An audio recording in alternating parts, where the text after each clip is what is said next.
사랑하는 성도 여러분, 오늘 우리가 살아가고 있는 이 시대는 혼돈과 무질서가 만연하고 공동체보다 개인의 만족과 이익이 우선시되는 시대입니다. 가정에서도 사회에서도 심지어는 교회 안에서도 나라는 존재가 중심이 되는 경향이 강해졌습니다. 예배의 자리, 섬김의 자리, 신앙 공동체 속에서 우리는 얼마나 우리의 덕을 세우고 공동체의 평안을 추구하며 나아가고 있습니까? 오늘 본문은 2000년 전에 고린도 교회에 주신 사도 바울의 권면입니다. 이 고린도 교회는 영적인 은사가 풍성했던 교회였지만 동시에 그 은사들이 무분별하게 사용됨으로 인해 예배와 모임이 혼란스럽고 무질서했습니다. 방언하는 자는 통역 없이 말하고 예언하는 자들은 질서 없이 서로 앞다투어 말했습니다. 이로 인해 교회의 모임은 덕을 세우기는커녕 오히려 혼돈과 분열의 씨앗이 되었던 것입니다. 이러한 상황 속에서 바울은 영적인 은사를 비난하거나 금지한 것이 아니라 그 은사를 사용함에 있어 원칙과 질서를 제시하고 있습니다. 오늘날 우리 시대의 교회들은 어떤가 살펴보아야 할 것입니다. 고린도 교회 같은 혼란이 일어나서는 안 될 것이며 우리의 예배와 섬김 속에서 나보다는 우리의 덕을 세우기 위한 고민과 노력이 절실히 요구된다라는 것을 명심해야 합니다.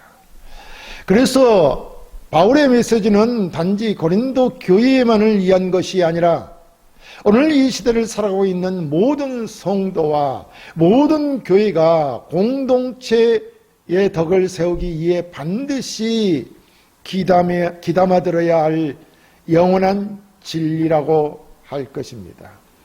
본문을 통해 우리는 예배와 공동체의 모임이 어떻게 해야 하는지 세 가지 중요한 원리를 배우게 됩니다. 그것은 첫째, 예배의 목적은 공동체의 덕을 세우는 데 있어야 한다는 것이며, 둘째는 예배는 질서와 차례를 따라야 하며, 셋째는 하나님은 무질서의 하나님이 아니라 합평의 하나님이시라는 것을 배우고 깨닫는 시간이 되어야 할 것입니다. 그럼 함께 말씀을 나누면서 하나님이 주시는 은혜를 나누기를 원합니다. 첫째, 예배의 목적은 공동체의 덕을 세우는 데에 있습니다.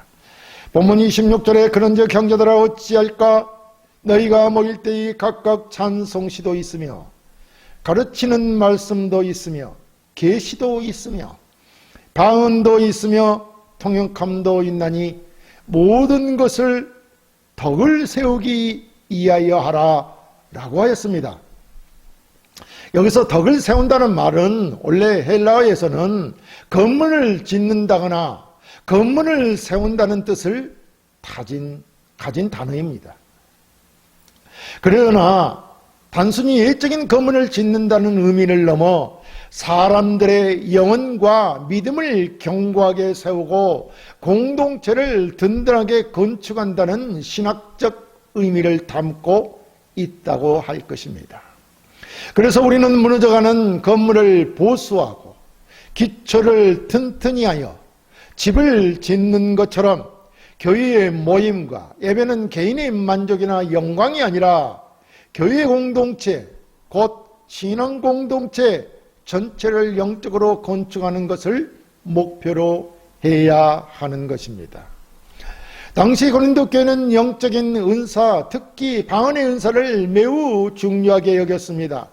그러나 이들은 방언을 통해 하나님의 영광을 드러내고 공동체를 세우기보다는 자신의 영적인 우월성을 가시하는 데에 사용했습니다. 방언은 통역하는 자가 없으면 모르는 언어일 뿐인 것입니다. 바울은 방언 자체를 부정하지는 않았지만 통역이 없는 방언은 듣는 이들에게 아무런 유익도 주지 못한다고 강조하고 있습니다. 마치 바벨탑을 쌓을 때 하나님께서 사람들의 연을 혼잡하게 하셔서 소통이 불가능해지고 결국 탑을 멈추게 하신 것과 같습니다. 언어가 통하지 아니하면 아무것도 할 수 없다는 것입니다. 공동체가 하나가 될 수 없고 통일성을 가질 수 없고 하나의 목표를 세워 나아갈 수도 없다는 말입니다. 이와 대조적으로 오순절 성령 강림 사건을 보면 주님이 성천하신 후 마가의 다락방에 모인 모든 무리 위에 성령께서 임하시자 그들 곧에 모였던 사도의 말을 통하여 각 나라의 사람들이 알아듣게 되었었습니다. 이는 복음이 모든 민족에게 전달되고 그리스도 안에서 새로운 공동체가 형성되는 것을 의미한다고 할 것입니다. 그러니까 은사의 목적은 바벨탑처럼 공동체를 흩어지게 하는 것이 아니라 오순절처럼 공동체를 하나를 묶고 덕을 세우는 데 있다는 말입니다. 그러면 오늘날 우리는 무엇으로 교회를 세우고 있습니까? 공동체에 덕을 세우고 있느냐 이 말입니다. 무엇으로? 과연 무엇으로 공동체의 덕을 세우고 있습니까? 교회를 이루고 있는 우리 성도들의 덕을 세우기 위해 어떻게 은사들을 사용하고 있느냐는 것입니다. 우리의 뛰어난 재능, 전문적인 지식 혹은 사회적인 지위나 재물로 교회를 건축하려고 있지는 않느냐라는 것이죠. 교회는 벽돌이나 콘크리트로 지어진 건물만을 말하지 않습니다. 그것은 단지 예배당에 불과한 것이죠. 성경에서 말하는 교회는 성령 안에서 예수 그리스도를 머리로 하는 유기적인 몸으로 그리스도의 몸을 말하는 것입니다. 그래서 우리는 교회를 그리스도의 몸된 교회라고 부르는 것이죠. 따라서 그리스도의 몸된 교회가 된 우리는 각자에게 주신 다양한 은사, 즉 찬송시를 지어 부르는 은사, 가르치는 은사, 방언을 말하고 통역하는 은사, 예언하는 은사 등 모든 것을 오직 교회 공동체의 덕을 세우는 데에 사용해야 할 것입니다. 이렇게 모든 은사들을 교회의 공동체를 위해 사용함으로 교회의 지체들을 격려하고, 즉 성도들을 격려하고 이로하며 올바른 신앙의 길로 인도할 때 비로소 교회는 무너지지 않는 견고한 신앙 공동체, 믿음의 공동체로 세워질 것입니다. 이것이 곧 우리가 이 세상에서 경험하는 참된 하나님 나라의 모습인 것입니다. 둘째, 예배는 질서와 차례를 따라야 합니다. 본문 27, 28절에 만일 누가 방언으로 말하거든 두 사람이나 많아야 세 사람이 차례를 따라 하고 한 사람이 통역할 것이며 만일 통역하는 자가 없으면 교회에서는 잠잠하고 자기와 하나님께 말할 것이요 라고 말씀하였고, 그리고 29, 30절에는 예언하는 자는 둘이나 셋이나 말하고 다른 이들은 분별할 것이며 만일 곁에 앉아 있는 자들의 다른 이에게 계시가 있으면 먼저 하던 자는 잠잠할 것이요 라고 하였습니다.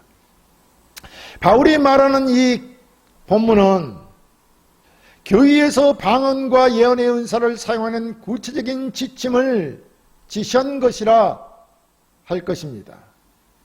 먼저 방언과 예언을 함에 있어서 중요한 원리는 바로 차례를 따라 하는 것입니다.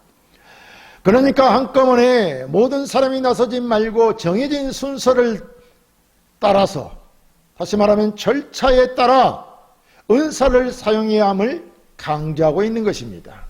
바울은 예언 은사를 높이 평가하면서도 예언 역시 공동체의 질서를 깨뜨리지 않도록 통제해야 한다고 가르치고 있는 것입니다. 예언하는 자가 둘이나 셋이 차례대로 하고 다른 이들은 그 예언이 성령으로부터 온 것인지 아닌지를 분별해야 한다는 것입니다. 교회에서 누가 예언의 말을 할지라도 그것이 참인지 것인지 하나님으로부터 왔는지 사람의 말인지 분별해야 한다는 것입니다. 이는 예언하는 자의 영이 스스로의 영의 제자를 받도록 하여 무분별한 사용을 막아야 함을 보여주고 있는 것입니다. 이는 예배의 공공성과 질서의 중요성을 나타내고 있다고 할 것입니다. 구약 성경을 보면 하나님께서 모세에게 시내산에서 율법을 주실 때 하나님은 철저한 질서와 규례를 따르도록 하였습니다. 성막을 지을 때도 하나님은 아주 세밀한 부분까지 하나하나 지시하셨습니다. 그것이 바로 차례를 따라 또는 규례대로 하는 것이며 단순히 형식적인 절차를 지킨 것이 아니라 하나님의 거룩하심과 권위를 인정하는 신앙 태도라는 것입니다. 우리는 이처럼 하나님은 무질서와 혼동 속에서 일하는 치는 분이 아니라 질서와 조화를 통해 당신의 뜻을 이루어 가시는 분이심을 알아야 할 것입니다. 그렇다면 오늘날 우리 예배와 삶은 어떻습니까? 우리는 교회 모임의 질서를 지키며 은사를 사용하고 있습니까? 혹은 나의 영적인 체험과 개인적인 감정이 앞서서 공동체의 화평과 질서를 외치고 있지는 않는가 생각해 보아야 한다는 것입니다. 진정한 영성은 무분별한 영적인 열심이 아니라 절제된 영적인 순종과 분별력을 통해 나타난다는 것입니다. 항상 말씀드리지만 예배는 나 혼자만의 영적인 만족을 위한 시간이 아니라 모든 성도가 함께 하나님의 임재를 경험하고 서로를 세우는 거룩한 시간이라는 것을 명심해야 한다는 것입니다. 이제 우리는 질서와 차례를 따르는 예배를 통해 비로소 우리는 하나님께 합당한 영광을 돌리고 공동체는 더욱 견고하게 성장해가는 곧 믿음으로 성장해 가는 자들이 되어야 할 것입니다. 덧붙이자면 우리의 모든 모임이 주님의 질서 속에서 이루어지도록 우리는 믿음으로 반응해야 한다는 것입니다. 셋째, 하나님은 무질서의 하나님이 아니라 화평의 하나님이십니다. 본문 33절에 하나님은 무질서의 하나님이 아니시오 오직 화평의 하나님이시니라. 모든 성도가 교회에서 함과 같이라고 하였습니다. 이 본문은 교회 공동체의 공동체가 질서 있게 방언과 예언을 사용하는 데 있어 결론 부분에 해당하며 핵심이라 할 것입니다. 그러니까 이 말씀이 오늘 본문의 핵심이자 영적인 은사를 사용하는 모든 원칙의 근본적인 이유라는 것입니다. 당시 고린도 교회의 혼란은 근본적으로 그들이 하나님의 성품을 올바로 이해하지 못했기 때문에 발생했습니다. 그들은 성령의 역사를 혼돈스럽고 예측 불가능한 것으로 여겼을 수 있습니다. 그러나 바울은 단호하게 말하고 있습니다. 하나님은 무질서의 하나님이 아니시니라 라고 말입니다. 그리고 하나님은 혼란과 혼돈을 기뻐하시는 분이 아니시라는 분명한 말씀입니다. 하나님은 태초에 혼돈 속에서 질서를 창조하신 분입니다. 우리가 관찰하는 하늘이나 모든 천체나 자연을 보시기 바랍니다. 하나님은 빛과 어둠, 낮과 밤, 하늘과 땅, 바다와 육지를 구분하시며 모든 것을 제자리에 두셨고 질서대로 움직이게 하셨습니다. 창조의 질서는 하나님의 화평의 성품을 보여주고 있는 것입니다. 성경은 곳곳에서 화평의 하나님심을 증거하고 있다는 것입니다. 예수님께서 제자들과 함께 풍랑이는 바다를 건너실 때 예수님께서는 잠잠하라 고요하라 말씀하시며 바람과 파도를 꾸짖으셨습니다. 그때 혼돈과 두려움에 휩싸였던 제자들의 마음과 바다는 단번에 고요해지고 평온을 되찾았습니다. 이는 예수님께서 무질서한 상황을 질서와 평안으로 바꾸시는 화평의 하나님이심을 보여주는 극적인 예라고 할 것입니다. 마찬가지로 우리의 예배와 공동체 모임도 예수 그리스도의 화평을 드러내려 하는 것입니다. 예배는 내 영혼의 안식처가 되어야 하며 공동체는 서로를 사랑하고 화목하는 평안한 공간이 되어야 합니다. 예배에 처음 온 초신자나 믿음이 연약한 자들이 우리의 무질서한 모습 때문에 불편함과 당혹감을 느끼고 하나님께 멀어지는 일이 없도록 해야 하는 것입니다.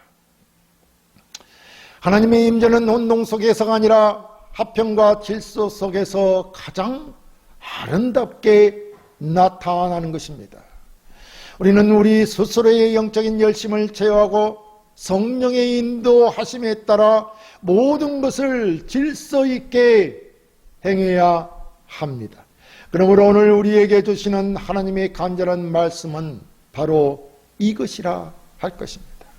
우리는 우리 자신의 생각과 경험에 갇혀 예배의 본질을 잃어버리고 있지는 않는지, 지금 우리들의 교회는 어떤지, 지금 우리의 삶은 하나님의 화평을 드러내고 있는지 보아야 한다는 것입니다.